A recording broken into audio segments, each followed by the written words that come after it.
Spooky time! Have you ever knowingly stayed at a haunted hotel just to see if the stories were real? Well, I did that. This is the other side.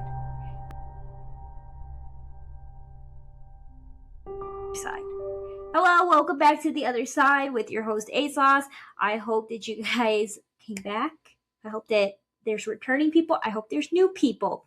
I'm your host, like I said, ASOS, and as I said in the intro, we're going to be talking about the Historic Menger Hotel in San Antonio, Texas. Also, I want to know how you guys say it. Do you say manger, like a manger, or do you say Menger Hotel? I do want to know. I want some clarification on this. It is spooky and it is kooky. It is ooky time. So if you do not know about this hotel, it is directly next to the Alamo, like within walking distance. Like the Alamo's right here, the Menger Hotel's right here, very close. So if you do not know about the Alamo, it is one of Texas' most famous battles. Like everybody here in Texas knows, remember the Alamo. It lasted 90 minutes on the morning of March 6, 1836, between the Texas Republic and the Mexican Army. Now, this is just fatalities from the Texas. I think that there's like a different number of fatalities for the Mexican soldiers, but the fatalities were between 182 to 257. Let me tell you something. The Texas Republic lost that really bad.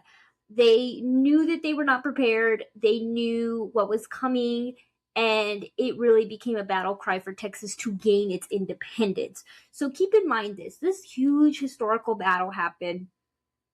Lots of people died, and yet they built a hotel literally right next to it on a plaza strip. I mean, there's a lot of things that are built around the Alamo, which I always thought that like San Antonio was like a wild concept because like it does have a lot of things built around the Alamo, and I don't understand why and why they never just kept the Alamo, its own standalone building with a good parameter distance around everything else there in San Antonio. I just personally feel, sorry, there's a butterfly outside. I just personally feel like maybe that would be a little bit better because everything in that little plaza just does feel very like condensed together and very suffocating. That's about the Alamo. Now, the hotel itself was built in 1859. Who can do the math on from 1836 to 1859? A hotel was built by William A. Menger and his wife. This historic landmark that is just 100 yards from the Alamo, offering a front row to Texas history. Him and his wife, William and Maria, they are German immigrants. And I would like just to point that out, that they were German immigrants. And there's actually a lot of German immigrants in Texas who built Texas. And, you have Fredericksburg, you have San Antonio, and they do have a lot of cultural ties to it. So they did build this up.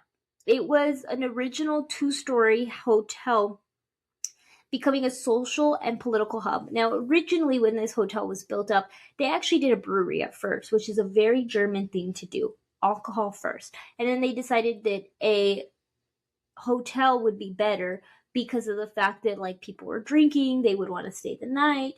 And so they did this, and then, it was only 2 stories at first, and we'll get into how it evolves. But it did not just serve tourists and travels. However, during the Civil War, it housed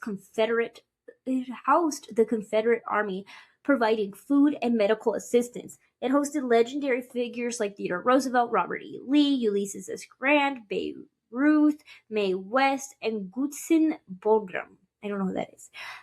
But like I said, this hotel started off as 2 stories, and then in 1881, just a few years after William passed away in 1871 and his wife and his son took over, the hotel had added a 3rd story. Now, this hotel is actually 4 stories, I believe now. So it did get a lot of renovations and everything from what it originally was to what it is now today. There have been a lot of modifications to the hotel to make it bigger, to fit more rooms. I think now they said like they have like over 300 rooms from the original 100. And a fun fact, they added AC in 1949. So that is wild that they barely put AC in during that time period.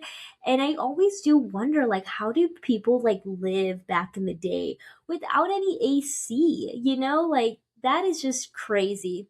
The hotel now today, though, like I said, it's a historical landmark, and when you go into the hotel, it is very gorgeous. It is like you are stepping back in time, and you're able to see something that is preserved and just there for you to enjoy all the rich history of it.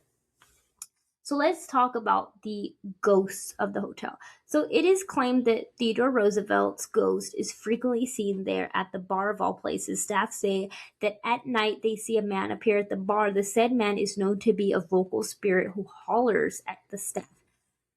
Now, there was a story that they talked about with a new staff member who forgot to say hello to Teddy and completely flipped out, completely had a meltdown, quit the next day. But I also argue, I don't think it's Teddy Roosevelt. I think so many places that Teddy Roosevelt once stayed at or once visited frequently, they always say that his ghost stays there. And I feel like there's just way too many places for it to truly be his ghost. I do not believe that it is him. Maybe there's another spirit at the bar who is taking that position as Theodore Roosevelt and tricking everybody when in reality, it's just somebody else. And we don't know who it is. Now, another notable ghost is that of Captain Richard King, who is known to frequent his old private suite, and today it is known as King Ranch Suite. King loved the hotel so much and stayed there so often that in 1885, when he grew deadly sick with stomach cancer, he requested to be brought to his private suite, where he unfortunately passed away. His funeral was held down in the lobby, and it stated that it was the largest funeral proceeding seen in San Antonio, Texas. Pretty gross fact. Okay, this is pretty freaking disgusting, and I would like everybody to note this because I did wonder about their beds. I had some questions. It is said that the bed in the room is the original bed he died on. Again, leave that information however you wish. The activity report in the room is feeling being watched. One report from a guest who stated that when she was staying in the room, she had awoken to glance at her feet, and at the foot of her bed she had seen an apparition staring at her. Others claim hearing heavy footsteps, the shutter of the windows opening and closing by unseen forces. The king spirit doesn't just stay within the suite, though. He does roam around the whole hotel. Now, again, do with that information that you want, because, yeah, the beds really look like they needed to be new ones, and I don't understand why they don't change the beds. Pretty gross, if you ask me. The hotel Sallie White is the most beloved by staff members. During the late 19th century, Sallie, however, was in a relationship with a man named Harry Wheeler, who was believed to be jealous of attention given to his wife, leaving rumors circulating the hotel. Arguments would unfold over jealousy. Unfortunately, on March 28, 1876, Harry's jealousy would take a deadly turn. Now, the evening before, one of their rows had escalated where he threatened to take her life. Sallie had ran to the police station begging for help, and they allowed her to stay in the courthouse just for one night. The investigation turned up nothing, as Harry had no weapons and police had no leverage to arrest him. Sallie did return to the home the next day to get her items and head to the manger. But Harry was waiting for her with a fully loaded pistol. She ran down the street hoping to get to the Manger Hotel for safety, where it was only 2 blocks down. He had followed her, caught up to her, shot her, not even once, multiple times. She did not immediately die. She died 2 days later on the third floor of the hotel. Harry was never arrested for it. Now, it is said that if you mess up the sheets, then she will appear, which brings me to my personal experience, because I stayed in the Manger. I stayed in the Manger Hotel for 2 nights, and I had some personal experiences. So we get there about 1 a.m., and we go check in to 309. 3099, sorry, 3099 was the room we stayed in. And my boyfriend left me because he wanted to go park the car. He wanted to do things. So I was like, okay, whatever. Like, I'll get ready for bed because I'm tired. he left me in the room by myself, and I went to go undo the sheets because, again, like, I'm tired. We've driven all this much. Like, I just wanted to relax. So I went to go pull the sheets, and there was a stain in the sheet, and I was like, this is disgusting. There's a stain in the sheet. I'm unhappy. So I call front desk, and I'm like, hey, there's a stain in the sheet. Can you please give us new bed sheets? And then I went to the bathroom because I was like, well, I also need to go to the bathroom. I want to go to the bathroom. I want to wash my face. I want to relax. Went to the bathroom, lifted up the toilet seat, and it was dirty.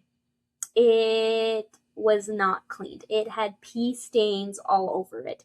And I was like, this is disgusting. And I was like, is there any toilet paper? No toilet paper. So I let my boyfriend know. I was like, hey, like, this room is like completely disgusting. I said, can you please ask for another room? I don't mean to be a Karen, but I need you to ask for another room.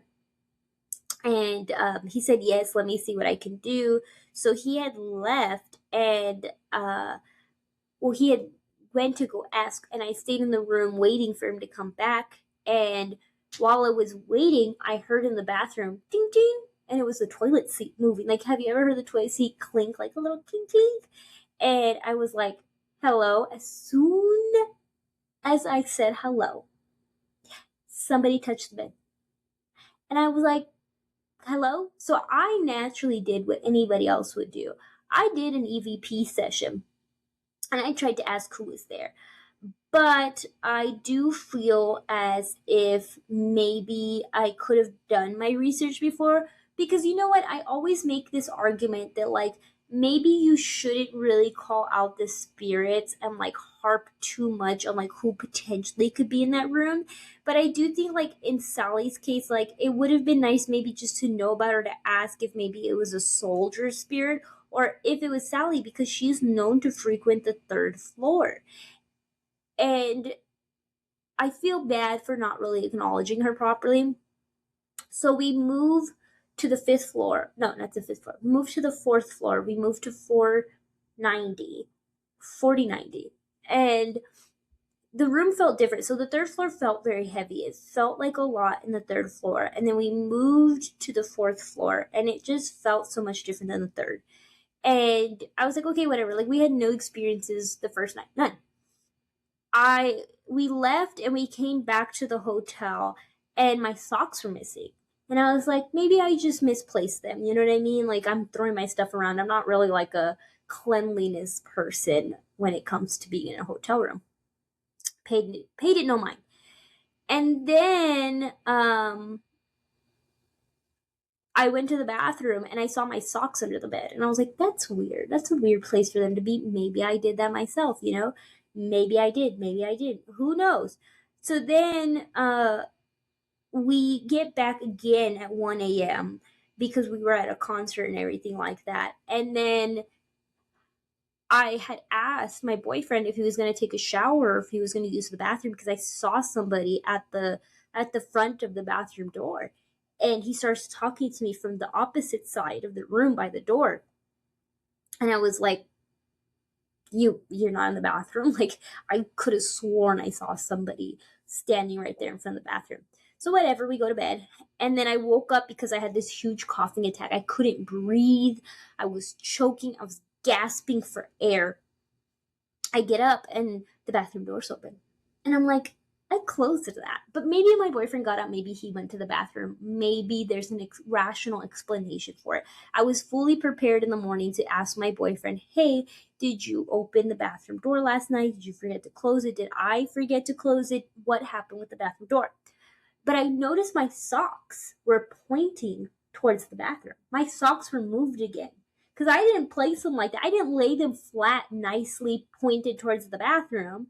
But there they were, magically lined up to the bathroom.